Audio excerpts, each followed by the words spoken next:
भगवान जरूर आते हैं, पर कैसे, ये जानेंगे आज की वीडियो में।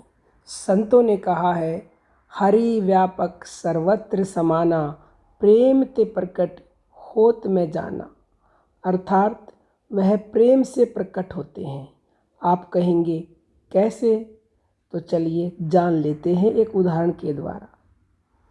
आपने ये देखा है कि कुछ सालों से दिल्ली जैसे बड़े शहर में, जो देश की राजधानी है, उसमें बड़ी गर्मी पड़ने लगी है। तो कारण ये बताया जाता है कि दिल्ली में हरियाली नहीं है, चारों तरफ कॉलोनियाँ बन गई हैं, काफ़ी मकान बन गए हैं। जब धूप पड़ती है तो मकान गर्म हो जाते हैं।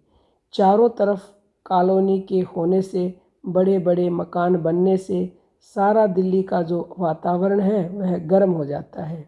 आप जानते हैं कि जब वायुमंडल गर्म हो जाता है तब हवा गर्म होकर ऊपर उठती है, तो वहाँ पर वैक्यूम क्रिएट यानी कि निर्वात उत्पन्न हो जाता है, खालीपन हो जाता है। खालीपन होने से चारों तरफ की जो ठंडी हवा है वह बड़े वेग से आती है, जिससे तूफान आने लगता है, जिसे हम चक्रवात कहते हैं यानी कि साइक्लोन कहते हैं। यही कंसेप्ट, यही विचारधारा हमारे संतों ने भी मानी कि जब जब अधर्म बढ़ता है तो धर्म का स्थान खाली हो जाता है।